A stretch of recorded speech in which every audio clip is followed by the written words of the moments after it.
to the only podcast for wrestling that matters. I'm your host, Jean Paul Leek, and you're watching Rope Break. And you know what time it is, Thursday morning, AEW Dynamite review. And I said if the Lucha Bros, if they job them out, I'm going to be done. And here I am.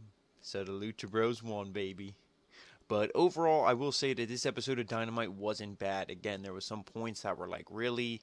But, it's like, like if all you would have did was change one or two things, it would have made this so much better. But, it wasn't an awful show. It was definitely, I don't think, was as bad as last week. And not like last week, I kind of shit on it, but it was just like a boring show. It wasn't good, I don't know. For me, I just didn't like it. It was what it was, as I always say. But like I said, this week there was some improvements, a lot of build towards Revolution. They did some good things and they did some not so good things. But before we get into the review, like always, just want to thank each and every one of the Rope Break family, whether you're new or whether you've been here since day one. We appreciate it. All the support, the comments, and everything. And I do also want to say something was wrong with the Raw review. I don't know why the audio and the video weren't lining up. I, tried reformatting the video and all this stuff in Premiere, and it just, I don't know, it wasn't having it. So I apologize for that. I mean, you can, if you don't watch the video, you won't even, and you just listen to it in the background, you won't even see that it doesn't match up. But, partway through the video, it just kind of gets screwy. But I mean, everything is still there, and it's still a good Monday Night Raw review. So please check that out. So let's get right into Dynamite. So the show opened up. We get highlights from Jericho, Moxley, the video package, everything that's been happening, building up their feud. Mostly the stuff that happened last week, but they do show some stuff from the week, from the previous weeks. And we go right into it with Jon Moxley versus Ortiz. And he had Santana come down to the ring with him, and I was like, you know what, that's fine. But then we had Jericho, Hager, and Guevara also come out, and I'm like, why do we need to see the whole inner circle? But they were just on commentary, so it wasn't so bad. I was thinking they were all going to be at ringside, and I was like, why do you got to have like five against one, all the time? Just let it be, Santana and or Ortiz. Like I said, Santana was fine, but because they stayed on commentary, I didn't mind it. And whenever you're hearing Jericho on commentary, it's always you're always in for a treat. So let's take you through the match. Moxley starts out strong, but Santana grabs Moxley's leg, and Ortiz then distracts the ref. Then Ortiz hits an enziguri, sends Moxley to the outside. Ortiz then sends Moxley into the steel steps. Ortiz remains in control, but Moxley, he fights out of a camel clutch, and then he kind of picks up Ortiz with him on his back and slams him into the corner while he still was kind of holding on to that camel clutch. And then pop-up powerbomb for a 2 count by Ortiz. Moxley gets a figure 4 on Ortiz, but Ortiz pokes Moxley in the eyes to break free. Then Moxley dives but hits Santana. And then Moxley and Ortiz exchange strikes. Ortiz hits a senton through the middle ropes, which looked really good. And then a fisherman suplex for a 2 by Ortiz. And then Moxley catches Ortiz off the top rope, and then Ortiz accidentally bumps into Santana. He bumps him off the apron, and then Moxley hits it looked just like a normal DDT. I don't think it was a paradigm shift, but he hit I'll just call it the paradigm shift, but he hits that for the win. So not a very long match, but Ortiz did look good. Obviously he wasn't going to win, but like I said, it was a decent opening match. And then afterwards, Santana, he jumps in the ring and he starts beating down Moxley a little bit, but Moxley fights back, hits him with the paradigm shift, and then he pulls out and he has those car keys from Jericho. Jericho's freaking out. He's like, oh my God, that's my car. What's he doing? And then Moxley has the key, the actual key part in his hand. He was holding onto the key ring and all that, and he stabs Santana in the eye. So it was the old, they were just saying, the old, saying an eye for an eye. So Moxley does that, and then he runs into the crowd, and the whole time Jericho's like, somebody go down there, talking to Guevara or Hager, and they were just like, oh, so, none of them went down there. So it was, and of course Jericho wasn't, because he plays the coward, this and that. So it was, like I said, it was a good opening segment, and then it set up next week. There's going to be a match between Santana and Moxley, which, that's the one thing, it's pretty predictable. Of course Moxley's going to win it, but it should still be enjoyable like this first match. Then we get a tag match between SCU and the Best Friends. And before this thing starts, I just want to say, are the Best Friends face or are they heel? because, like I said, the fans are a bunch of marks, which, hey, I'm a mark for certain things too. Am I a mark for AEW? Not so much. But, like, the fans are marks, so they cheer everybody. So it's hard to tell who's face and who's a heel, because SCU is clearly a babyface team, but then you got, like, Chucky T and, Trent sometimes, mostly Chucky, like, posing and kind of doing, like, showing off, doing heel-like stuff. I know baby faces do it too, but to me it's just annoying. I feel like a baby face shouldn't do a move and then strike a pose. Like, that's like a heel tactic. Like, you should stay on the guy. Like, when did you ever see Bret Hart do something like that? Never.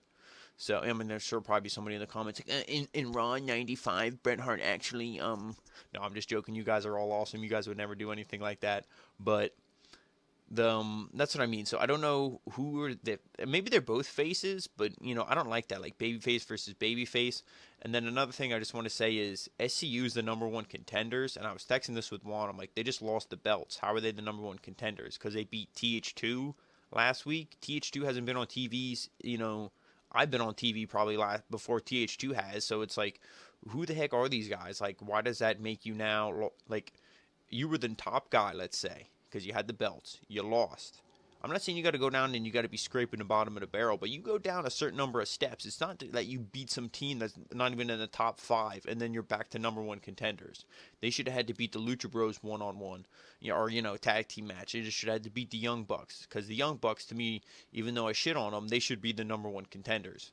So I don't like how they said SCU's the number 1 contenders, and I believe that they have a match next week, like a rematch, which if you're going to do the rematch clause, and just be like, hey, we're copying WWE's old bullshit ways of doing rematch clauses, because, we like rematch clauses. Don't act like you're so much better than your competition when you're booking the shit the same way as them. So that I kind of thought was funny. I don't think SCU should have been the number 1 contenders. Now, if they would have called this a number 1 contenders match, I would have been a little less, skeptical of it, because I believe Trent Beretta beat Pentagon and Phoenix both in singles matches. I know he beat one of them at least, so it's like you could say that, and like there's a lot of factors that you could say, hey, we deserve to be a number 1 contenders, and then SCU could say, well, we just lost the belts, blah blah blah, boom, number 1 contenders match. But enough bickering, let's get into this thing. So Kazarian and Trent, they start off, both men exchange counters, chops, tag team elbows on Kazarian. Sky tags in, and he gets knocked down by Chucky, who then, like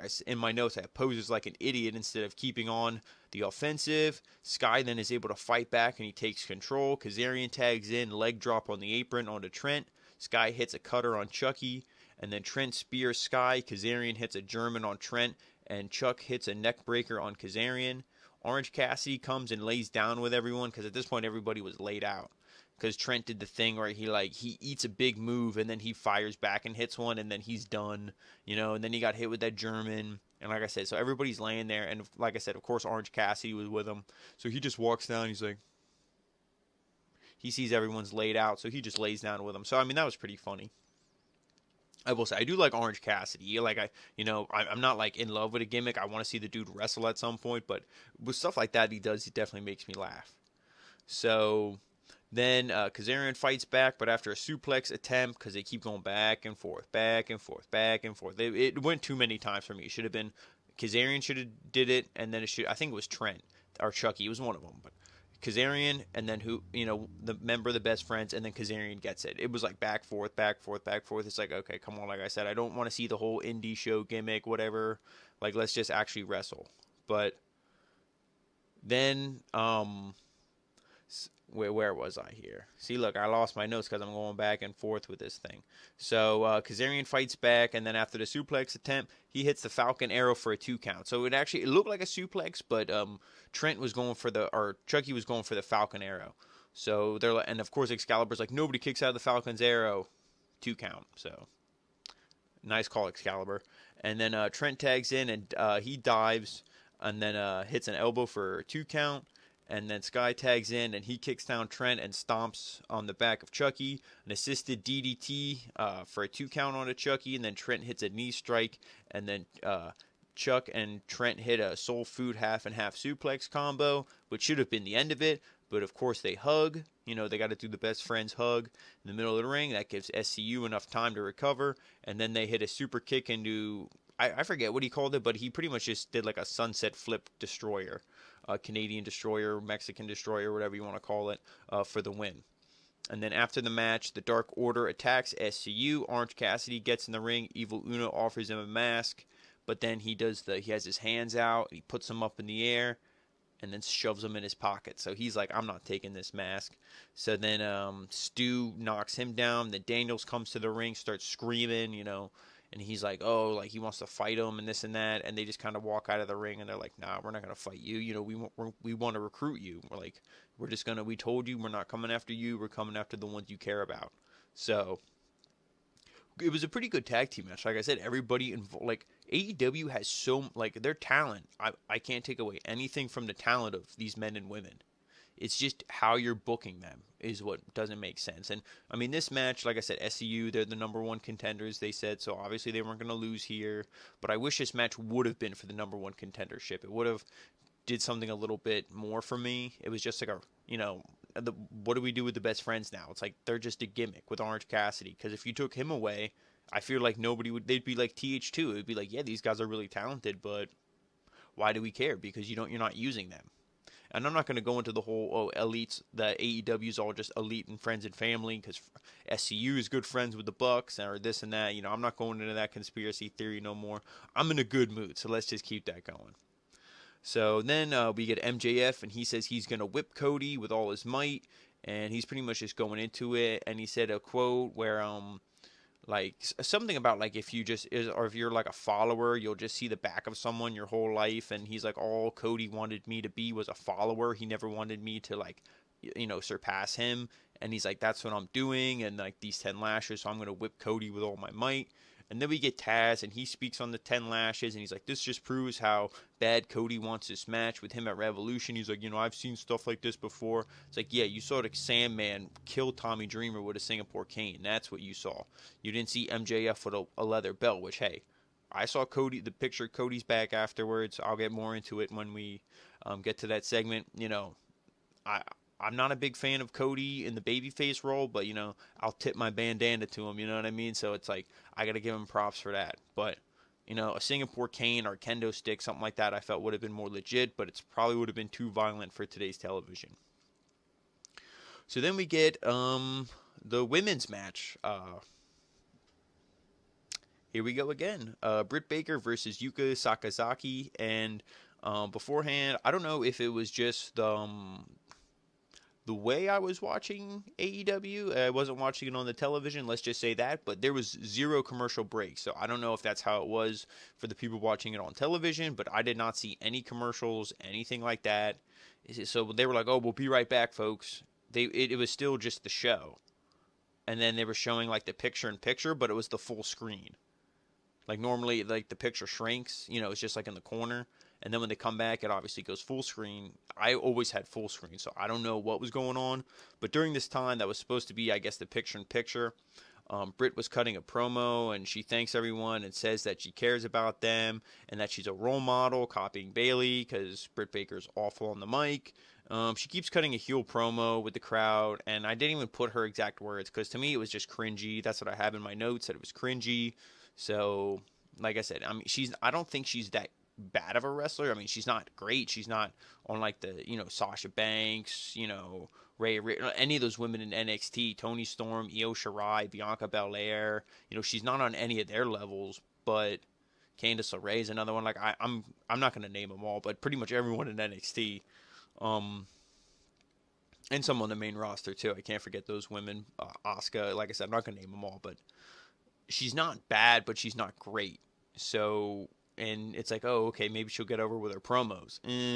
Her promos only lower her stock. So it's like, this is supposed to be the figurehead of your division, and it's like maybe if you built around her, she'd be better. But you turned her for a heel for like, for the right reasons. Because Riho's not there, but she's not a heel towards the other wrestlers. She's a heel towards the fans and the commentators, which doesn't make sense. For the real start of her heel turn was because Riho's not there. So, again, like I said, it just doesn't make sense. But Britt starts out strong. She beats down Yuka, hits a big kick for a 2 count, step up Hurricane Rana, and then a seated senton by Yuka, followed by the Magical Girl Splash to the outside. Then a clothesline for a 2 count by Yuka. elbows by Yuka, and then Baker hits a super kick, and Baker gets the lockjaw, but she had the hair. Yuka hits a crucifix roll up for the pin, and it was not a good looking crucifix, and like the match was pretty short. Like I said, Yuka had the offense, and then Baker got the lockjaw with the hair. She had to let that go. Yuka fought out of it, roll up, done. So, they're like, oh, I think they said Britt Baker was the number one contender. Now she's not. Like, I don't know. It was all over the place. But after the match, she runs off and she starts beating her down. She uses the ring bell, and I didn't see it because I was taking notes, but Juan said that you could clearly see somebody handed Yuka fake teeth. And you get, like I said, the camera angles have been getting better, but you got to fix that. You can't have the camera on Yuka when somebody's handing her the fake teeth, because they had it where she had the blood packet was spitting up, and she had the fake teeth, and then, because she hit her in the face with the ring bell, and then she was grinding her teeth on the bottom rope and this and that. So then she applies the lockjaw to Yuka, and then of course there's blood and stuff on her hands, and then on Yuka's chin coming out of her mouth, but it was obviously a blood packet. And when they said, oh my god, there's some of her teeth, because she kind of like spit them when she had her mouth on the ropes, clearly fake teeth. But you got to do better to hide that. Like I praised them last week for Moxley's, the makeup and the, cosmetic, whatever you're doing on his eye. It looked good, because the patch got moved and you saw his eye. It looked like his eye was like sewed shut or closed shut. That looked good. But then this with the teeth, not so much. Like I said, I missed it, but if you were paying attention the whole time, he said you could clearly see it. So then we get the match that would have make or break Jean-Paul Leek here on AEW Reviews, and that was the Butcher, the Blade, and the Bunny, and the Lucha Bros versus the Elite. And, so the heels, they come down first, and then Hangman, when the Elite, their music hits, Hangman just power walks to the ring. He's like, fuck these guys. I do not care about them at all. He walks to the ring, the Elite, and then Kenny, they're all doing their little poses and this and that. And Hangman, like I said, he's already in the freaking ring. He's probably drinking a beer from the front row, you know what I mean? So he's already down there. And this match, I mean, of course, with all four of these guys, and all 8 of these guys in the match, this thing was all over the place. So let me just take you through some of the notes here. Paige and Kenny hit some tag team offense on the Blade. Kataro Crusher for a 2. The Elite keep tagging in. They start and working over the Blade. The heels try to help, but the Elite take them all out. Triple drop kick on the Butcher. And then a triple dives take out the heels again. Paige just watches at this point. He's just standing on the apron like, yeah, whatever. All hell breaks loose. Phoenix dives on all 4 members of the Elite to the outside. The heels take control at this point. Nick and the Blade battle in the ring, but the heels isolate Nick. He eventually takes out the heels, which is kind of bullshit considering all the abuse he took. Direct quote from my notes. Matt tags in, and he hits 3 Northern Lights suplexes on the Phoenix. Penta comes in, tries to break it up. He grabs them both, hits a 4th. At this point, the Lucha Bros had literally 0 offense besides that dive that Phoenix did. And I'm thinking, please release these guys and let them go to NXT, because this is ridiculous at this point. Phoenix arm drags Matt off of Kenny. And then I think he jumped off of Kenny's back or something and did like an arm drag. It was pretty cool looking. Kenny hits a Hurricane Rana and tags in Paige. Paige takes out everyone. Moonsault takes out all the heels. And then the members of the Elite attack Penta, but the heels even the odds. Phoenix hits a cutter, a Doomsday device by the Butcher and the Blade. Kenny hits a Snapdragon suplex on everybody pretty much. Sliced bread by the Bucks on the Butcher. Total chaos. Super kicks by the Lucha Bros, V-trigger knees by Kenny. Paige hits a buckshot on the Blade, and then the Bucks are like, tag us in. Paige is like, I'm not tagging you assholes in. And then Penta hits a sling blade, and then the foot stomp package pile driver on Paige, and then Phoenix dives, and he takes out all the members of the Elite, while Penta makes the pin on Hangman Adam Page for the heels to get the win. And after the match, Hangman is like, shit.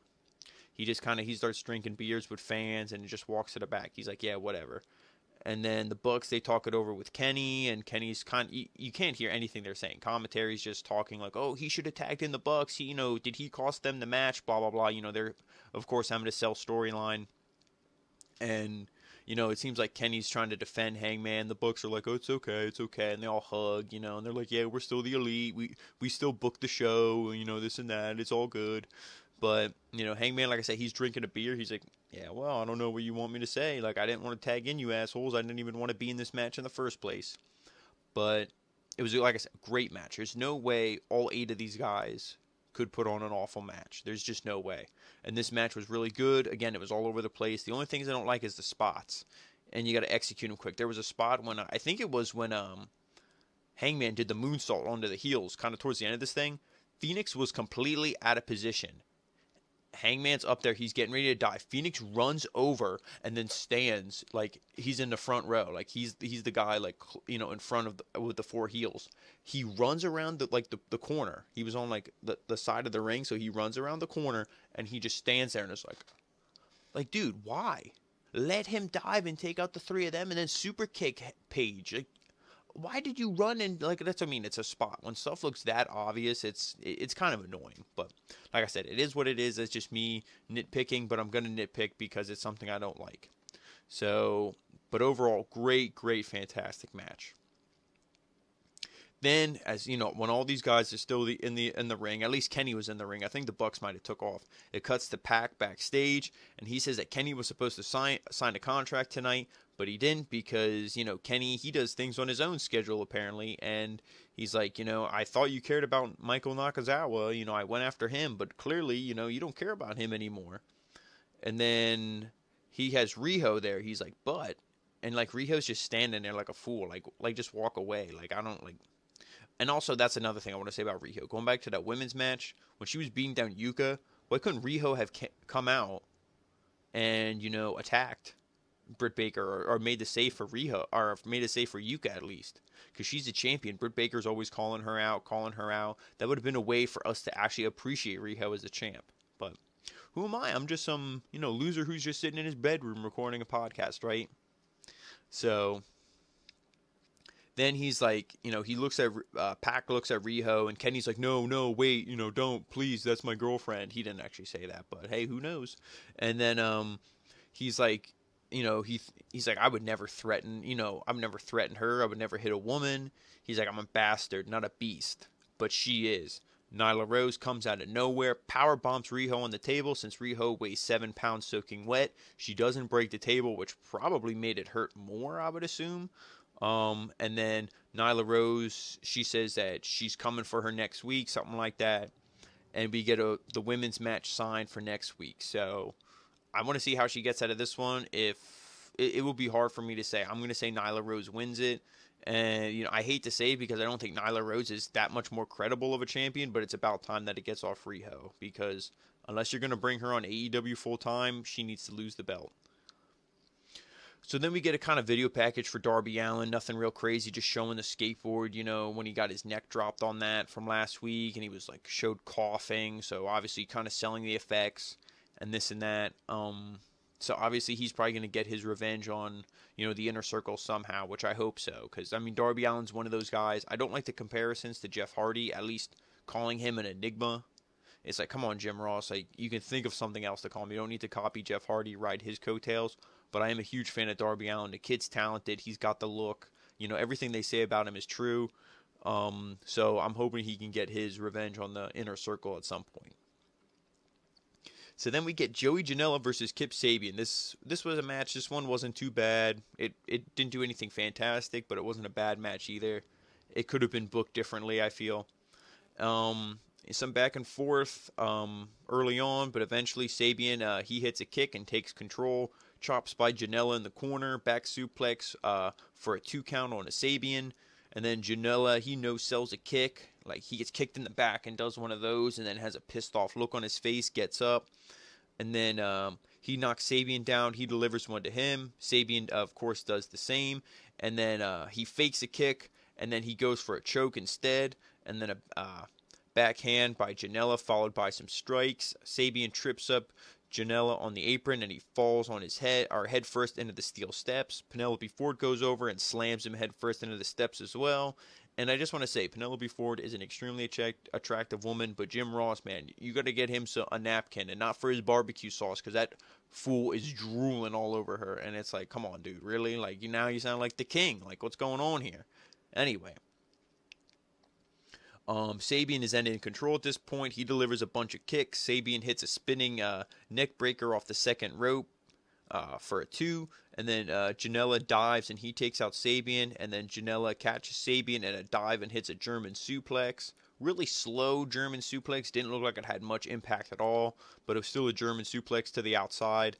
So, of course, it did a little bit of damage. And then Janela, he's in full control at this point, but Sabian hits a DDT, and then Ford and Sabian, they start making out, and Janela, he goes to, hit them, but he ends up knocking Ford off the apron, and then Sabian grabs the tights and rolls him up for the win. So, like I said, it continues their feud. I wish there was, more promos and there was something for their feud. Like, if these guys would be, again, like they're fighting over Penelope Ford, but there needs to be more promo, more video package. Maybe there's stuff on AEW Dark, but again, I shouldn't have to watch AEW Dark for the storylines on your main show to make sense. You should show packages, you should show highlights, you should show these things, which they do sometimes. Maybe there isn't anything for this feud, but if that's the case, I wish they would put a little more stock into it, because Joey Janela is a guy who the fans are behind. He's one of those organic guys. He's not one of them who's overly pushed. Like Darby Allin, he came out of nowhere. Super organic, just the push. And there's guys like that. Hangman Page, I feel the people are behind him with his new heel turn. He tried to do the same for Britt Baker. It didn't work out for her. Some people, like I said, they grow organically. And those are, three of those 3 guys definitely like that. Chris Statlander, for me, in the women's division, she's one of them. She came in. Nobody was like, oh, they're going to sign Chris Statlander. It was kind of just, boom, here she is. I think she had a match that was like a tryout. They liked her. They signed her. And she's one of them organically. I'd love to see her beat Nyla Rose. You have Shayna. She's another one. Boom, put her right in that division. She's had good matches. They're all on AEW Dark, and that's a shame. Instead of, this is what they put on TV, Britt Baker versus Yuka Sakazaki. And it's like, Yuka isn't bad, but it's like, how am I supposed to care? They're like, oh, this is her debut. Okay. Did you show a video package? Did you say, like, oh, if I beat Britt Baker, I'll become the number 1 contender, and to be the second AEW Women's Champion to defeat Riho, it would mean this. I mean, obviously she probably can't speak English, but there's a thing called subtitles you can put down there. Make me invested in these women. That's the one thing you're not doing. You need to focus on these people and their storylines when they're getting over organically for me to be invested. But then we were supposed to get Alex Marvez. He was supposed to interview the Inner Circle, but Jericho or somebody grabbed the mic and they were like, get out of here, Alex, you dumb piece of shit. We don't need you. And then Jericho asks, he's like, who stabs another man in the eye? What kind of monster would do such a thing? Obviously, like a tongue-in-cheek, clearly because Jericho did that to Moxley. But then Santana, he says Moxley threw gas on the fire, and he's like, next week I'm coming for you, and it's going to be an eye for an eye. It's like, oh, what, is this guy going to have no eyes now? He'll be walking around the ring with a stick. Oh, where are you? I need to deliver the paradigm shift. So it's like, he could have came up with something a little better than saying an eye for an eye again. It's like, that was the quote. That's like, for people like, when you were a kid, you watched Pee-wee's Playhouse. What was the word of the day? Like, the phrase of the day in AEW was eye for an eye. But, Santana, he was really pissed, really heated. And like I said, that's pretty much when they confirmed that match for next week. So it'll be, 2 men, 2 eyes, 1 ring. Let's get it on. But, we'll see how this goes. Like I said, because Moxley will probably win unless there's some interference and Santana actually gets the win, which to me would be more interesting because they already signed the contract. Moxley could lose from here until Revolution. He's going to face Jericho. It doesn't matter. They even said that in the first match. Now I'm thinking about it because they were like, ooh, sorry, bumped the mic. They even said, oh, what happens if Ortiz beats Moxley? Jericho was like, am I going to have to fight Ortiz? And they're like, you already signed the contract to fight Moxley, so you're fighting Moxley. But then after that, we get another Dark Order commercial. Almost reminds you like a retirement home or like a vacation suite. They're just like, oh, are you a loser who has no friends and nowhere to go? Join the Dark Order. And you see it's just like a bunch of white people, drinking and laughing, ha ha ha. It's just something that reminds you like that. I actually thought, I'm like, oh, they finally went to commercial. And then I'm like, no, wait, that's a Dark Order guy. And then he's like, join the Dark Order. And I'm like, oh, okay. I will. But then we get After that, the Bucks, they're backstage with Paige, and they're like, "Dude, what happened? Why didn't you tag us in? What's going on?" They're just like yelling at him. They're all like, "Oh, come on, man, we don't like to lose. We're the Young Bucks. We're the indie darlings. Again, I'm just joking around, but am I?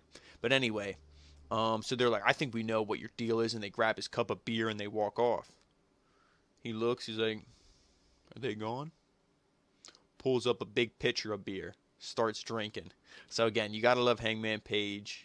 Then after that, we get they're talking to more people about, because now we're right before the main event. So we heard from Tazz.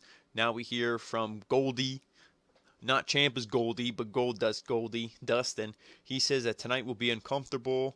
Not just for him, for everybody watching. He's talking about obviously what's going to be in the main event with MJF, and he tells MJF that his younger brother is a lot tougher than he thinks. So then we get MJF and Wardlow. Now it's showtime. They come out to the ring, and when Cody comes out, he takes off his shirt. MJF, he has the belt. He's kind of teasing Cody with it, like, oh, like he goes right behind his. If you ever did that with a belt, you go behind someone and psh, and like pull the two things and it snaps together like that. He did one of them, trying to just get Cody going. And then he whips him, and the first couple whips didn't look too brutal. It's once he really started going, he really started laying into him. So he whips him once or twice. In the locker room, they start to spill out, and everybody's on stage, and they're making this some big deal. Which, I mean, it was, like I said, Cody's back was, really beat up. Like, once everything was all said and done, you saw the welts, how they formed and stuff. But I felt there was just too much time in between each hit, and with the focus on all the individuals. Well, let me just go through the whole segment, then we'll go through it. But like I said, so the whole locker room starts to spill out, or not the whole locker room, just the important ones, and not my important, but just whoever. And then after the third hit, Arn Anderson comes down, which, like I said, I'll give my opinions after. So he comes down, and he's like looking at Cody, kind of giving him some words of encouragement, but he can't do anything. Nobody can touch MJF, because if they touch him or anything like that, it's done. And the way I would have did it is, well, see, I keep trying to interject my thoughts, but let me just run through this real quick. So then after the fifth, Dustin gets in the ring. MJF asks him if he wants to take the rest, and he says too bad. He tells him to watch with everyone else, and then hits him again. The Bucks, of course, they have to come down, lend their support. We have to see them in every segment. And then, like I said, it's just dragging on. It's just kind of awkward how they're like, oh, they're just really focusing on all the pain he's going through. And it makes it awkward. If he would have just whipped him 10 times, it wouldn't have been that bad. But it was just so slow and drawn out. I guess they were trying to really get the sympathy in there. But, like, you already sold it that Cody's the number one babyface and that MJF is like a cowardly prick heel who's going to use every dirty tactic in the book to get the advantage on his opponent. Like, we already know that. So, to me, you didn't need to drag this out and make it awkward. Then Wardlow takes off his jacket. He gets the belt. He whips Cody. And like I said, that's, to me, was the first really good hit. Then after that, MJF really started laying into him. So then Brandy comes down and she helps comfort Cody. Brandy's the only one to me that made sense. But, like, she was the last one to come down. So at this point, it was, like, sickening. It's like, who are you going to send down next? Tony Khan? Like, no offense to the late, great Dusty Rhodes, but are the clouds going to open up like Mufasa, and he's going to, or like Lord Zed from Power Rangers, and he's going to be talking to Cody? It's like, let this dude take the lashes and, just get through it and say, like, bring on Wardlow in 2 weeks. Like, let's do this. Then, like I said, he has one more lashing, so MJF whacks him across the chest for the last one, and then he kicks Cody in the nuts, and then they run out of there. The crowd is booing him. I think the locker room kind of was running into the ring then at that point or something, or the Bucks, at least somebody, but they escape through the crowd, and they run up. The crowd's booing them, this and that, as the show goes off the air. So, like I said, my problems with the main event is you bring all these people down. If I would have been booking this, if I was MJF, I'd have been like, you're getting 10 lashes. Anyone comes down to the ring, if anybody enters this ring, I will restart the lashes. So like I said, he was on 5 or 6. When Dustin came in, I would have been like, back to number 1, asshole. 1, 2. I'd be like, no. I'm making the rules. If you want me that bad, you'll accept them. To have these people come down and show sympathy, it's like, what, like, yeah, you said, oh, my brother's stronger than you think, but then you're going to come down and try to stop it. It's like, if he's stronger than you think, he get through this, and it'll just add fuel to his fire. To me, it didn't make him seem weak. It was just, I don't know, just to me, and Juan had the same thoughts. Like, it just felt awkward. But, like I said, that's how the show goes off the air. So he survived trial number 1. Now he'll face Wardlow, in Wardlow's first match in the steel cage. Probably going to lose that, so it's like this guy's going to lose his debut. But, I'll cover that in 2 weeks when it happens. But that was AEW Dynamite. Like I said, not a bad show at all. It was definitely better than what we saw last week, I feel. I think NXT was probably better. I need to watch NXT before we do the review tonight, so I can't say for certain. But I usually always side with NXT just because NXT, wow, AEW does have some good stories. It's just like they have a good topic, and then when you need to write the rest of the paper, it's like they don't, they're not good at like building some stories. The Pac and Kenny story is good, but that thing is like, it's on the back burner. It's like it's not even a main focus. The Hangman Page turning on the Elite, that's a good story, and that's a slow build. So I really, I like that and I appreciate it. The Cody MJF one, if you book it a little bit better, it could be a fantastic story. Moxley and Jericho is a good story, but then there's other ones like the women's division could literally care less about, and that's not because of the talent of the women. It's because of the presentation. The Joey Janela Kip Sabian feud, give me something more with that. You could have more mid-card feuds. You could have more tag team feuds. There's there's the Christopher Daniels and Dark Order, but that takes like one step forward every week, while these other feuds are, they're off and running. So that one is like slow, but like too slow. Like you really need to do something with that. Let's see the Dark Order in some matches, something like that. Maybe they're waiting for Matt Hardy. Who knows? If he's actually jumping ship. Brody Lee, Luke Harper is supposed to be joining AEW soon, making his debut. Maybe he has something to do with that, so we'll see. But like I said, they need a mid-card title desperately because they need something for all these other guys who aren't doing literally anything to fight for. But like I said, that was a review. Good show. We'll be reviewing NXT tonight. And if you haven't already, like always, please check out all of our past content. We review every weekly show. We have some special videos. Juan has a video 2K19 up, a little bit of gameplay, he was messing around with, so he uploaded that. Please check that out. A lot of fun there. Of course, Jean Paul's Wrestling Hall, stuff like that. We're going to be doing Broken Skull sessions with RVD. They said Bret Hart, well, of course, it was Dave Meltzer, so like everything, take it with a little grain of salt. I think he reported that Bret Hart was supposed to be the next one, but maybe Bret Hart will be after RVD. So I'm excited with that. They're going to have an actual active performer on there, and he can talk hopefully about, all his other stuff, with Impact and maybe a little bit of ECW, his time in WWE, so that one I'm really looking forward to. So we're going to be doing that as well, giving you our thoughts and opinions on it. Like I said, follow us on all the social medias, Facebook, Instagram, Twitter, got them all right there on the layout, so there's no excuse, guys. Please follow us. And like always, we'll be back tonight for NXT. Thank you for watching.